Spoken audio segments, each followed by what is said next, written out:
Hi, everybody. This is Patty Sliney, Handy Quilter National Educator, and we had another really great question come up on one of our social media Facebook groups. I believe it was the Pro Stitcher Posse Facebook group, and one of the posters was having a little bit of trouble.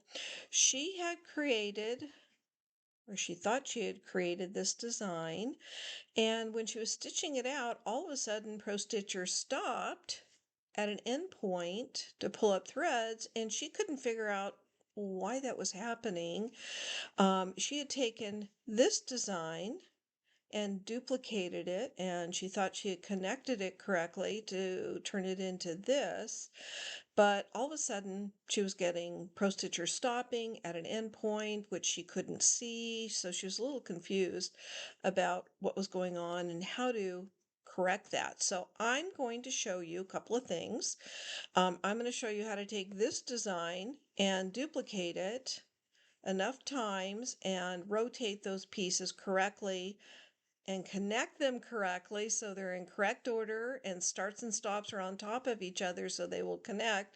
So you end up with a single block design that has one start and one stop point. So one of the first things that you need to do is you need to go to your View tab, and you need to make absolutely sure you have your jumps turned on. If you do not have this button turned on, you will not see additional start and stop points as well as those dashed purple jump lines. So you need to have this turned on, and this is what I traditionally keep turned on. I'll keep my rulers on, which is right up here. I'll turn them off so you can see. Turn it back on. These are my rulers, which is really helpful in kind of being able to gauge size of a design. It is much more helpful than having grid turned on, which I will use on occasion for custom work. And it helps me with positioning, but I don't keep it turned on because it's a lot of background noise. I especially do not use grid for all over edge to edge work. It's not helpful. It doesn't help with positioning. It really doesn't help with gauging the size of the design.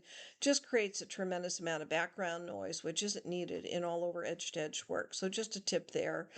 You want to keep your scroll button turned on. That's these. These are your scroll bars here, your horizontal and your vertical scroll bars. Obviously, you want to be able to see your areas, so they should be turned on. Same with designs. If you turn designs off, you won't see any designs on your screen. I don't use bounds and rubber band that often. They're just to allow me to see the outermost point of a design. Turn that off and turn rubber band. It does it similar as bounds, but it literally rubber bands around so you can see the outermost points of a design, but I don't use them that often. But you definitely want your jumps on, and you want your start end, which is right here. If I turn that off, those go away. So I keep these on traditionally. They're very helpful. So that's the first thing that I suspect she didn't have turned on was her jumps, which would have shown her additional start and stop and maybe even a dash jump line. So keep that turned on. Now to this design.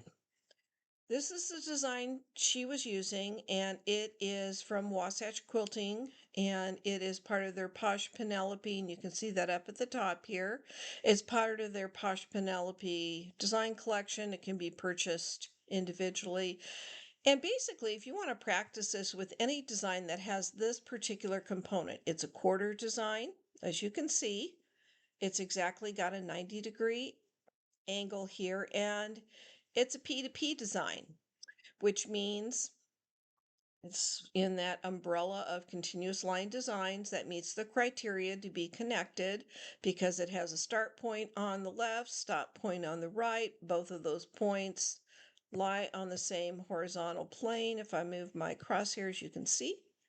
So if I were to repeat this, if I were to go to the repeat and repeat it horizontally, it would connect and the start and stops would snap together. So if you have any design that looks like this, you can practice this. You don't have to have this design, but let me show you how to go from here to here. So first off, let me just select this and I'm going to close it out. So let's go back to our design here. And here are the steps to turn this into that single block design I just closed out. So first step is we're going to go to edit and we're going to duplicate. And then we're going to take this design and we're going to rotate the duplicated design. So we go to modify, rotate, and I'm going to rotate it twice. Let's see if that's correct. Let me move it over here. Twice counterclockwise 45 degrees. Okay, so this is going to be able to line up with this. Now I'm going to go back and I'm going to baseline that change because you always want to baseline so you have kind of a fresh design, and then I'm going to click refresh so they're visible in my workspace. Now I'm going to go back to my first design and I'm going to position this design's endpoint to my crosshairs. So I'm going to go to modify, reposition. So I'm on the modify tab. Now I'm going to reposition instead of rotate. And I have this design, my first design selected, and I'm going to click on endpoint. So that places the design's endpoint to my crosshairs. If you're doing this at your machine, do not move your needle. Make sure your machine does not move. Now we're going to select this design and we're going to move the start point to the crosshairs. So I'm still on modify, reposition. All I have to do is click start point and then refresh. Now this design start point is on top of the first design's endpoint. They're right on top of each other. So if I select none and then I select all, watch what happens right here where my crosshairs are. We have a black dot, a black square.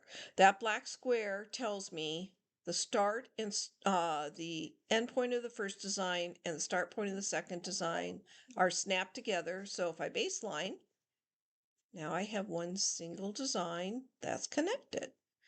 But that's only half my design. So now I'm going to repeat the process. I'm going to go to edit, duplicate, refresh.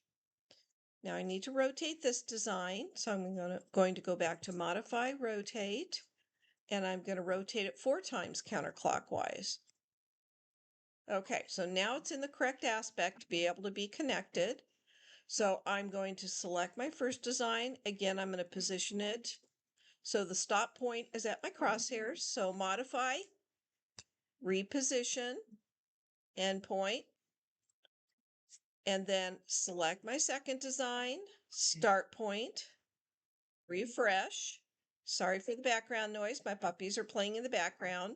Okay, so now everything is positioned as it should. So let's select nothing. And by selecting all, that's going to select these designs together. They're in order. If you look at my workspace, that was the first one. This is the second one. Okay, so let's select none. And if I select all, it's going to make this one the first and this one the second. They're going to connect in correct order. There, they're connected. And if I baseline, now I have a block design that only has one start and one end point, and it's going to stitch out in order. It'll start here, it'll stitch this half out, and then this half out in kind of a counterclockwise direction. So I hope that helps. Give it a try. Look for designs that are similar to this little design here. Let me pull it away so you can see it. That has this features, has a 90 degree, so it's a quarter of a design, and it has the start and endpoints on the same horizontal plane, making it a point-to-point or a continuous line design.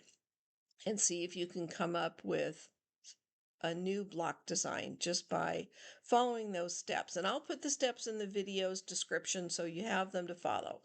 Happy quilting!